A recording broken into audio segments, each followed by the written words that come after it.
اس لیے اللہ کے نبی نے کیا فرمایا کہ سانس کیا کرو، پانی پی لو پھر سانس پھر چھوڑو، پانی پیتے وقت میں سانس نہیں لینا۔ اور اللہ کے نبی نے فرمایا 3 گھونٹ میں پانی پینا۔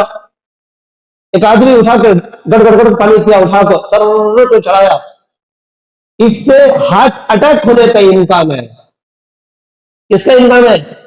ایک آدمی کھیل کھیل کو کود کود کو آیا، ایک دم بھاگ کو آیا، اٹھا گلاس گڑ گڑ گڑ پانی پیا، اس سے ہارٹ اٹیک ہونے کا امکان ہے۔ اللہ کے نبی کی سنت پر تم لوگوں نے اگر عمل کر لیا، اٹھایا بسم اللہ پڑھ کر کے، ایک سانس میں پی پھر چھوڑا، پھر ایک گھٹ پیا پھر چھوڑا، پھر ایک گھٹ پیا پھر چھوڑا، تو اس میں کیا ہے؟ نفع ہے، نقصان نہیں ہے۔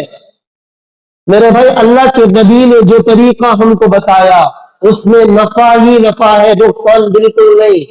اسلام آپ کو جو سکھاتا ہے وہ نفع ہی سکھاتا ہے، نقصان نہیں۔ اسلام کے علاوہ کوئی مذہب مجھے دکھا دو جو اس طرح کے طریقے بتاتا ہو۔ بیت الخلا کرنے کا طریقہ میرے آقا نے فرمایا ہے، بیت الخلا کیسے کرنا چاہیے، کس طریقے پر کرنا چاہیے، میرے آقا نے وہاں تک بتلا دیا ہے۔ کس طریقے پر بیٹھنے سے بڑی آسانی کے ساتھ گندگی باہر نکل سکتی ہے، وہ طریقے تک اسلام نے خیال رکھا۔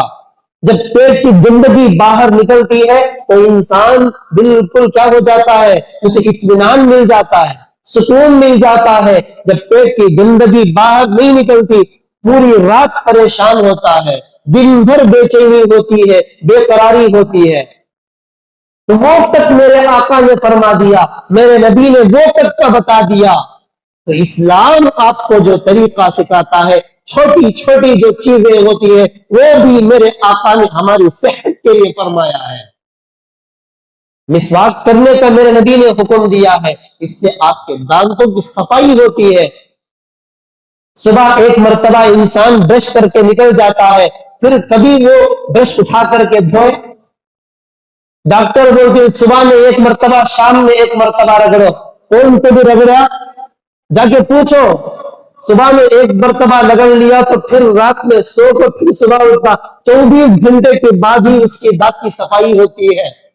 قربان جاؤں میرے آقا صلی اللہ علیہ وسلم پر، چھوٹی مسواک سنت اللہ کے نبی نے فرمایا 5 وقتہ نماز کے لیے جب تم آتے ہو، وضو کرتے ہو، تمہاری صفائی ہوتی ہے تو دانتوں کو تم صاف کرتے ہو۔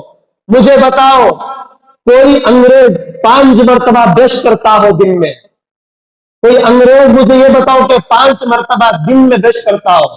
ایسا تو نہیں ہوتا، 5 مرتبہ کوئی بھی انسان برش نہیں کرتا، لیکن مسواک میرے آقا نے فرمایا 5 مرتبہ 5 نمازوں کے وقت مسواک کرتا ہے۔ تہجد میں کسی نے اٹھا تو وہاں پر بھی مسواک کرتا ہے، اشراق میں بھی مسواک کرتا ہے۔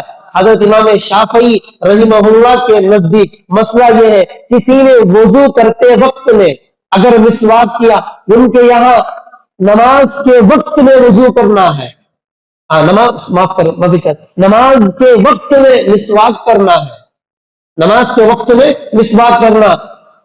آپ شواف حضرات کے مساجد میں چلے جائیں تو وہاں پر ان کے پاس چھوٹی مسواک ہوتی ہے، بالکل چھوٹی، ایک دم چھوٹی مسواک ہوتی ہے، وہ لے کر کے ہر نماز کے وقت میں کیا کرتے ہیں، چھوٹی مسواک بالکل چھوٹی ہوتی ہے، وہ اس طرح کر لیتے ہیں نماز کے وقت میں۔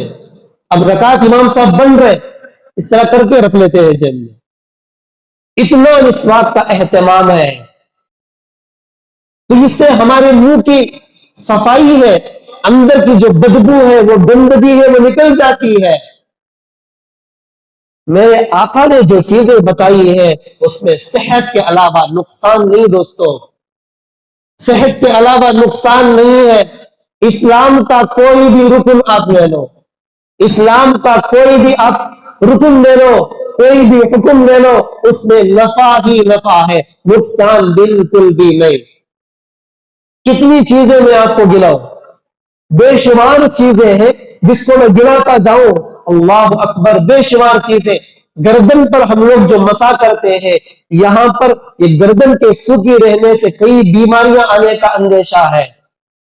پیر ذوالفقار صاحب اپنی کتاب کے اندر اس کے نقصانات کیا کیا ہے وہ لکھے ہیں۔